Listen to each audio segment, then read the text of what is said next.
I met Charlie D'Amelio, Chad. 두 명이었는데 이 두 명의 남자가 뒤쫓아서 이제 뭐 스토킹을 했다. 이게 딱 한 번이었는데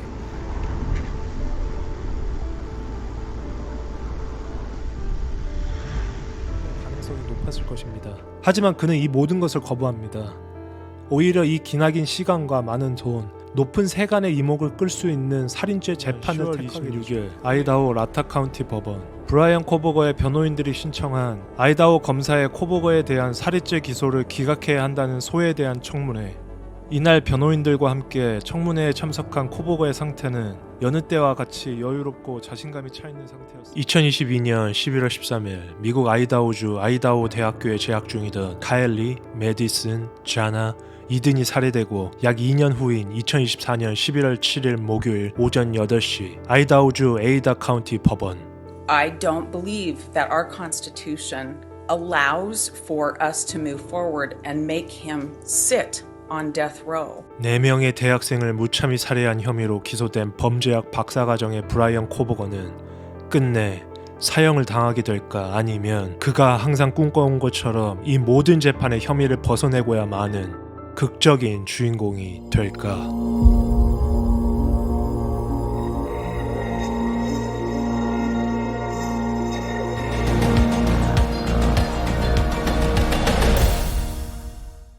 안녕하세요. 충실파의 UPD입니다. 드디어 코보거의 재판이 시작이 될 것 같습니다. 지난 10월 9일 재판관 스티븐 히플러는 이 아이다호 사건의 재판 날짜를 내년인 2025년 8월 11일로 결정 내렸습니다. 그리고 약 2주 전인 11월 7일 목요일 재판 전 마지막 코보거가 참석한 사전 청문회가 열렸습니다. 오늘은 코보거 측이 이 재판 전 청문회에서 어떤 문제점들을 중점적으로 제기했는지 알아보고 제기된 문제점들을 토대로 앞으로의 재판이 어떤 식으로 흘러갈지에 대한 분위기도 엿볼 수 있는 아이다호 사건 4번째 후속 영상이 될 것 같습니다.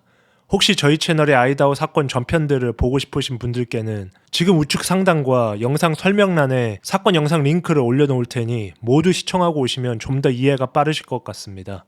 그리고 그날 코보거가 사건 현장까지 운전해서 돌아다니 현장을 찍어온 한 언론의 영상과 최근에 밝혀진 코보거가 사건 전 어떤 페이스북 커뮤니티에 올린 여러 글들이 공개되는 영상 후반부 UPD의 비하인드 스토리까지 끝까지 시청 부탁드리겠습니다. 저는 이 사건의 신뢰성을 위해 약 5시간 분량의 아이다호 vs 브라이언 코보거 히어링 재판 실황을 모두 시청하였고 코트TV의 이 사건에 대한 지난 6월, 9월 영상을 그리고 크라임픽스의 영상을 참고하였습니다. 마지막으로 제가 지금까지 올렸던 사건 파일에 대한 제 개인적 사견과 여러 제 의견을 공개하는 멤버십 영상도 많은 시청 부탁드리겠습니다.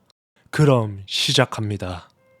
Yeah, the whole thing is really strange. I grew up in Moscow, and this sort of thing doesn't really happen that often in this area. I think of North Idaho as a pretty off-the-map type of place, pretty safe place, very family-friendly, and to have 4 murders and then the guys just running around on loose is a little unnerving. Everyone's on edge, quiet and stuff. You don't see everyone as talkative, like chatty, as like social as they used to be and stuff want to go out. I got a text from my mom. She said, "Hey, you're in Steptoe Apartments. Look outside your door." And I looked right outside and I saw the crime tape and I saw the unmarked police vehicles, people going in to do the crime scene search, and I was just flabbergasted that he lived right there. 11월 7일 목요일 코보거 사건의 청문회를 요약해서 알려드리기 전 이 청문회가 열리기 직전까지 있었던 배경 설명부터 알려드려야 할 것 같습니다. 우선 이 청문회가 열리기 직전까지 코보거의 변호팀은 그를 체포할 수 있게까지 만들어준 여러 검찰들의 증거들 모두가 기각되어야 한다며 주장하고 있었습니다. 우선 FBI가 칼집에 묻어있었던 그의 부계혈통 DNA를 발견한 것에 대해 이런 식으로 수집된 모든 증거는 무효화되어야 한다라며 주장합니다. 역시 그의 펜실베니아 가족 집에서 발견된 차량이나 여러 증거물들 자체들도 모두 반헌법적으로 수집되었다며 무효가 되어야 한다고 주장했고 코보거의 구글 계정에 대한 경찰의 수색도 수색 영장 자체가 합리적 근거 없이 발부되었기에 무효가 되어야 한다고 주장합니다. 무엇보다 코보거의 휴대전화 기록이 이 재판에서 아마 중요한 쟁점이 될 것 같은데 코보거의 변호인단은 경찰이 그의 휴대전화 기지국을 수색할 때 사용되었던 영장 자체가 적법하지 않았으며 코보거의 사생활 권리를 침해했기에 무효화되어야 한다고 주장합니다. 추후 경찰이 그의 집에서 수거해간 2TB 하드드라이브에 대한 것도 경찰이 부적절한 절차로 수집해갔기에 코보거의 권리를 침해했다고 주장하며 재판에서 제외해야 한다고 주장합니다. 이 밖에도 검찰이 현재 가지고 있는 무수히 많은 증거들의 불법성을 문제 삼으며 재판에서 사용되지 못하게 여러 주장들을 하고 있습니다. 사실 저 UPD가 개인적으로 생각하는 것은 현재로서는 코보고 변호인단들이 DNA 자체의 과학적 신뢰성을 문제 삼기보다는 DNA가 수집된 과정에 헌법적 문제를 부각시키고 있다는 점이 조금 아쉽습니다. 사실 이는 DNA 증거를 직접 반박하기 어려운 상황임을 암시하기 때문이죠. 하지만 이는 또한 법적 시스템에서 피고인의 권리를 최대한 보호하려는 변호인 측 방어 전략의 일환으로 흔히 법정에서 허용되는 전술이기도 합니다. 그럼 다시 청문회의 배경에 대해서 한 말씀 더 드리자면, 사실 이 청문회와 앞으로 열리게 될 재판은 사건이 일어났던 라타 카운티에서 열리기로 예정되어 있었습니다. 하지만 이제 라타 카운티가 아닌 그 밑쪽 동네인 에이다 카운티에서 열리는 것으로 변경되었죠. 장소가 변경된 이유는 무엇이었을까요?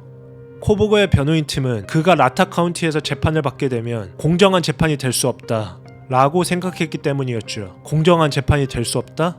자세하게 어떻게 풀이할 수 있을까요? 첫 번째, 코보거는 이 사건이 라타 카운티의 매우 작은 모스코라는 도시에서 발생했는데 이 지역사회가 매우 작고 긴밀하게 연결된 커뮤니티 지역이라는 점을 강조했죠. 이런 환경에서는 배심원이 감정적 영향을 받지 않고 공정하게 판단하기 어려울 것이라는 주장을 펼쳤습니다. 두 번째는 이미 지역 언론과 메이저 뉴스에서 여러 차례 보도가 되었고 피해자들과 그 가족들이 모두 라타 카운티에서 거주하고 있기에 코보거 측은 라타 카운티에서는 완전히 공정한 배심원단을 구성하는 것이 불가능하다고 주장했죠. 세 번째, 그가 변경 요청한 에이다 카운티의 특징은 라타 카운티보다 훨씬 인구수가 더 많고 다양한 인종의 분포가 구성되어 있는 카운티입니다. 에이다 카운티의 주요 도시 중 하나인 보이시는 여러 인종들이 뒤섞여 살고 있고 많은 인구가 살고 있기에 변호인단 측은 에이다 카운티에서 재판이 열리면 좀 더 중립적이고 공정한 배심원단을 구성할 가능성이 있다고 믿고 있었던 것이죠. 이 모든 주장을 서면에 써서 변경 요청한 끝에 법원은 9월 12일 코보거의 요청을 받아들여 재판 장소를 에이다 카운티로 옮기게 하였죠. 그리하여 이번 재판 전 마지막 청문회도 라타 카운티가 아닌 에이다 카운티에서 열렸고 새로운 판사인 스티븐 판사가 주관하였던 것이죠. 그러면 이제 본격적인 약 5시간 동안 진행된 청문회에서 어떠한 주장들과 반박이 오갔는지 한번 살펴보죠. 지금부터 나오는 사람들은 코보거의 대표 변호인 앤 테일러 변호사와 아이다호주 에릭 검사, 스티븐 히플러 판사입니다. Okay. Thank you, Your Honor. Then moving on to our argument, and I will largely not repeat what's in our brief since the court has had a chance to take a look at that. We think that the court ought to strike the death penalty in this case and not allow the case to go forward as a death penalty case because Idaho does not have a current means of executing anybody. When somebody sits on death row and there's no real means of executing them, that is dehumanizing to that person. That's similar. Say there's no means under Idaho law, the method of execution is lethal injection, and if unavailable, then the firing squad. You rely significantly on the idea that lethal injection is not available based upon the quote-unquote botched execution of Mr. Creech. It seems to me that was a particularized incident wherein Mr. Creech, the execution really hadn't even begun yet in the sense that they couldn't locate a vein. I don't see how that issue is universal. 약 5시간의 청문회 모두를 보여드릴 수는 없고 이 청문회에서 다뤄진 가장 큰 핵심들만 요약해서 알려드리도록 하죠. 첫 번째, 사형 집행 방식. 이번 청문회에서 쟁점화된 이슈 중 가장 큰 화두는 바로 코보거가 마지막에 정말 사형을 선고받으면 실제로 집행받게 될 사형 집행 방식에 대한 것이었습니다. 제가 예전 영상에도 알려드린 것처럼 아이다호주는 최근 사형 집행 방식으로 약 70년 전에 폐지된 총살형을 재도입하였습니다. 이는 약물 주입을 통한 사형 집행이 어려워진 상황에 대한 대안으로 제시된 것이었죠. 약물 주입이 어려워진 이유는 제약회사들이 사형에 약물을 사용하지 못하도록 소송을 제기하거나 공급을 제한했기 때문이었죠. 코보거 변호인단은 총살령과 약물 주입이 모두 잔혹하고 비인도적인 처벌, 미국 헌법 제8조 및 제14조 위반 가능성이라 주장하며 사형을 집행하지 못하도록 시도하고 있습니다. 두 번째, 총살령에 대한 논란. 코보거 변호팀은 총살령이 미국 내에서 많은 논란이 되고 있으며 잔혹성과 오류 가능성이 있기 때문에 시행되어서는 안 된다고 주장합니다. 미국에서 총사령은 실제로 집행 시에 총사를 주도하는 주정부가 고용한 여러 명의 직원들이 있고 그 중에 한 명만이 실탄을 발사하도록 설정해 책임감을 분산시키는 방식으로 실행되고 있습니다. 실제로 2010년 유타주에서는 사형 선고를 받은 범죄자가 이 총살령으로 집행돼 사망한 적이 있습니다. 그리고 코버거 측은 만약 실탄을 쏘는 그 한 사람이 그에게 치명상을 입히지 못하고 이상한 부위를 쏘게 되면 천천히 피를 흘리며 죽어갈 수 있기에 인도적으로도 너무 잔인하다 주장합니다. 세 번째, 코버거의 사형 반대 논리. 변호인단은 아이다호주가 현재 사형 집행 수단을 제대로 갖추고 있지 않다고 주장합니다. 사형 판결이 나오더라도 집행까지 수십 년이 걸릴 가능성이 있으며 이로 인해 피고인이 비인도적 대우를 받을 수 있다고 주장하고 있죠. 하지만 그들의 주장을 들은 스티븐 재판관은 변호인단들의 이런 주장은 너무 이른 주장이 아니냐, 아직 재판도 시작 안 했으며 그가 사형을 선고받지도 않았기에 실제 사형을 선고받는다 해도 선고에서 실행될 때까지의 시간은 몇십 년이 걸릴 수도 있다. 그때가 되면 적절한 사형 집행 수단이 합리적으로 보완이 되어 나올 것이라며 자신의 의견을 내비치기도 하죠. 네 번째, 정장 착용 허가. 코버거의 변호인단들의 강력한 주장으로 내년 재판에서는 코버거는 수감복 대신 깨끗한 정장을 착용할 수 있도록 허가를 받습니다. 이는 언론 노출로 인해 공정한 재판을 받을 권리가 침해되지 않도록 하기 위한 조치로 언론들은 이 점은 변호인단의 소규모 승리다 라며 논평을 하기도 합니다. 다섯 번째, 변호인의 궁극적 전략.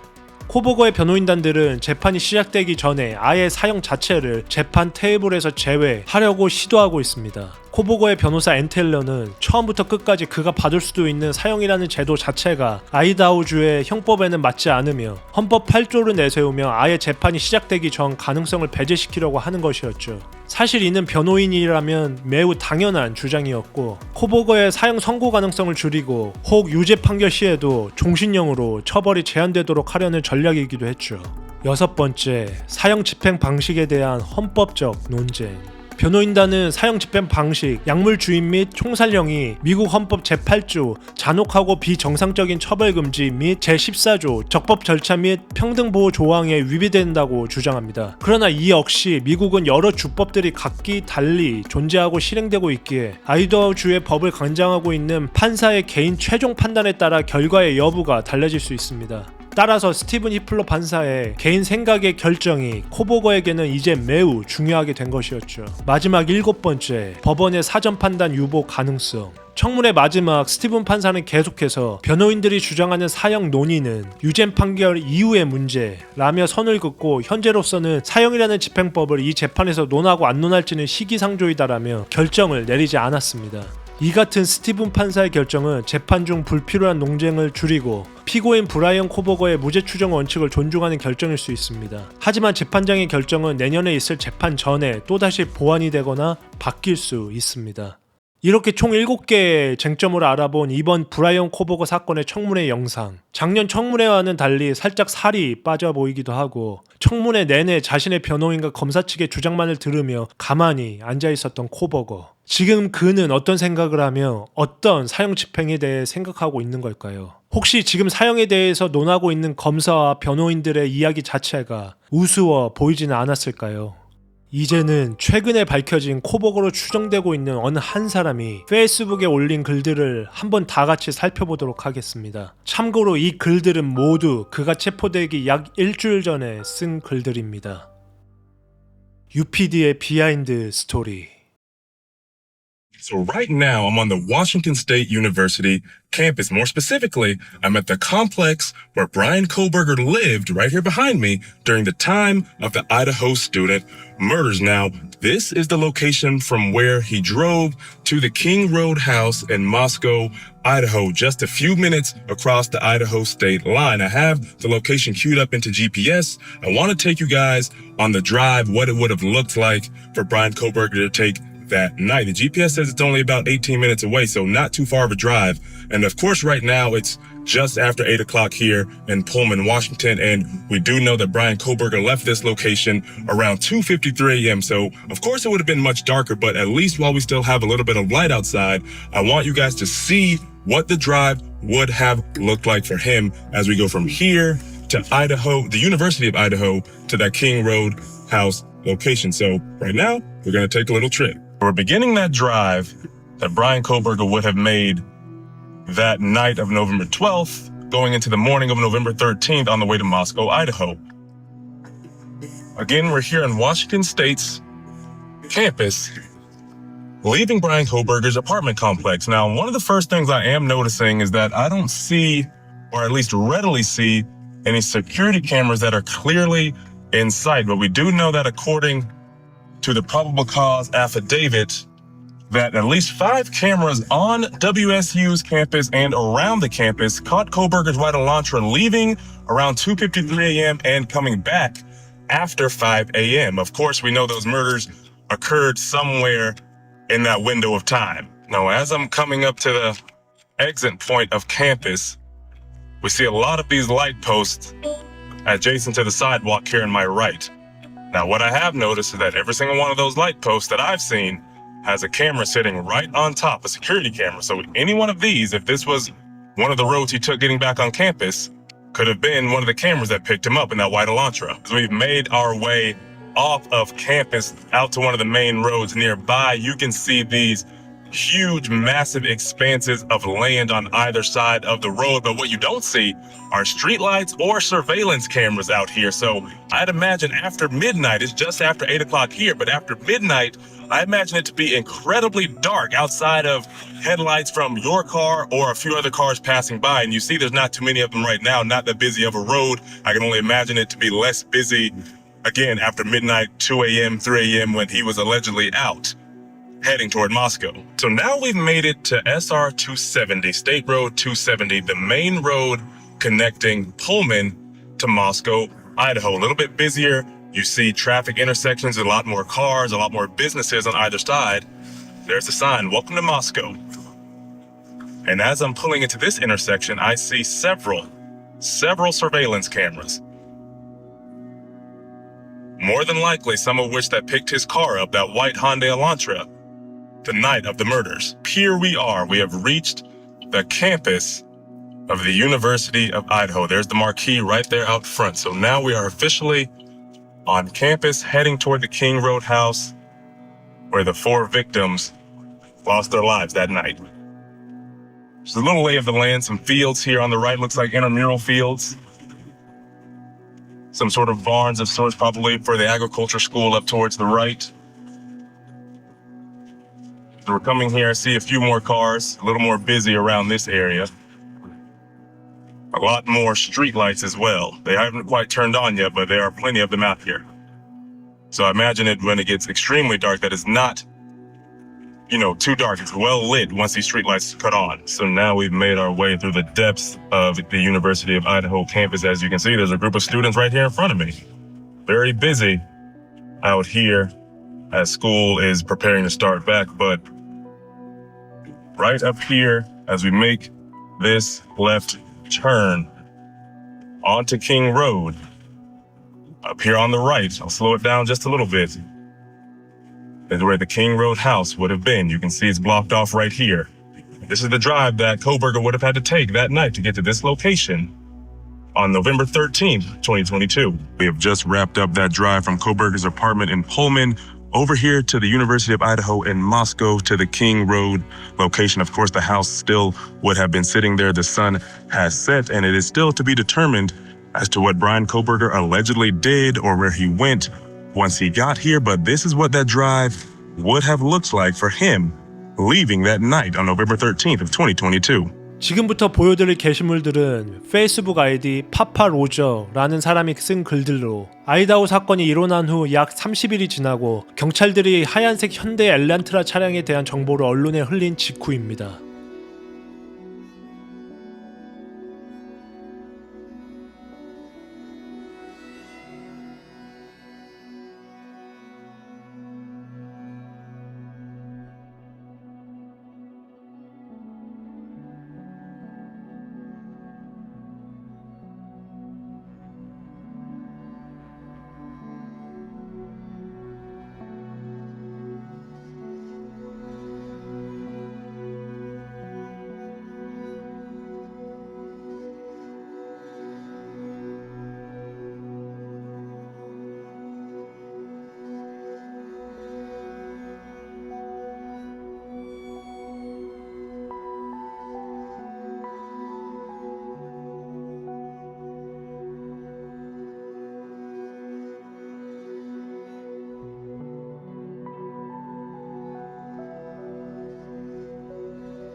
지금 현재 전문가들은 이 모든 글들을 쓴 사람 파파 로저가 브라이언 코버거라고 추측하고 있습니다. 이 페북 페이지는 아이다호 사건, 특히 피해자들과 범인에 대한 논의를 위한 장소였으며 아이디 파파 로저는 사건의 세부 사항에 대해 놀라울 정도로 정확한 예측을 하며 다른 사람들과 많은 토론을 벌였습니다. 예를 들어 그는 피해자가 어떻게 발견되었는지, 사건이 얼마나 시간이 걸렸는지 등 많은 질문을 던졌고 이 정보는 나중에서야 사실로 밝혀집니다. 예를 들어 그는 피해자가 어떻게 발견되었는지, 사건이 얼마나 시간이 걸렸는지 등 많은 질문을 던지고 자신의 의견도 내비쳤는데 그의 의견은 나중 모두 사실로 밝혀집니다. 코버거가 체포가 되고 약 한두 달 후에나 잠정적으로 밝혀진 실제 피해자들의 방과 시신의 위치들에 대한 예측도 거의 완벽하게 맞췄고, 파파로저가 이런 글들을 올린 시점은 언론, 전문가 그 누구도 이런 자세한 정보를 알고 있지 않은 시점이었죠. 그리고 가끔씩 자신의 의견이라며 뜬금없이 범인의 키는 몇일 것이고 범죄의 동기는 과연 무엇일까를 계속해서 사람들에게 물었고, 자나와 함께 사망한 이드는 먼저 죽었을까 나중에 죽었을까 라는 말을 사람들에게 계속 던지기도 합니다.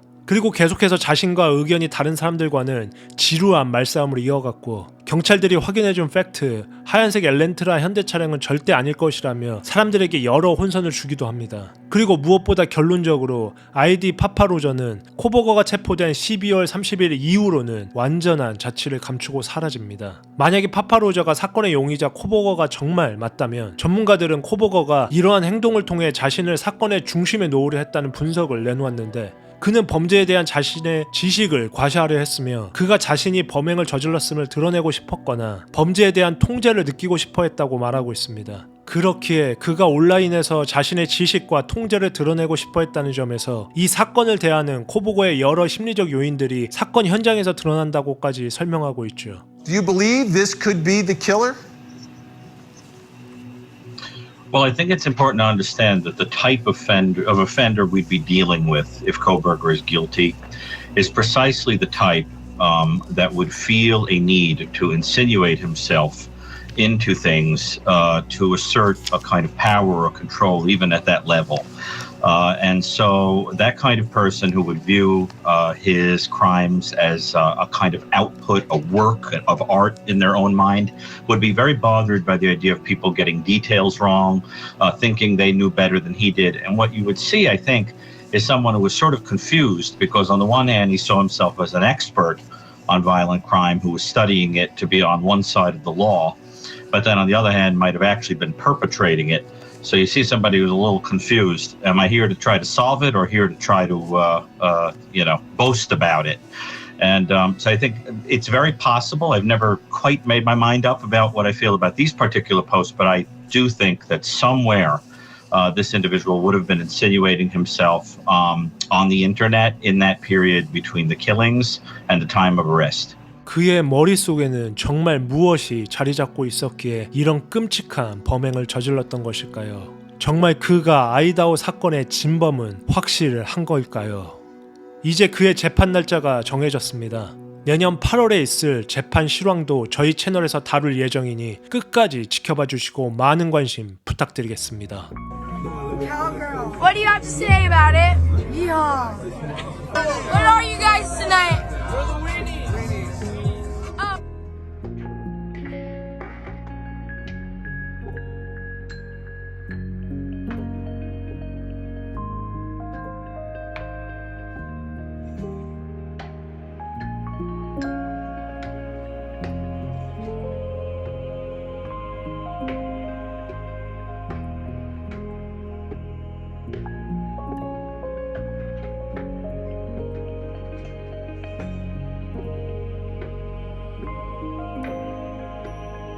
다음 사건 파일이 궁금하시다면 구독, 좋아요, 알림 설정 부탁드리겠습니다.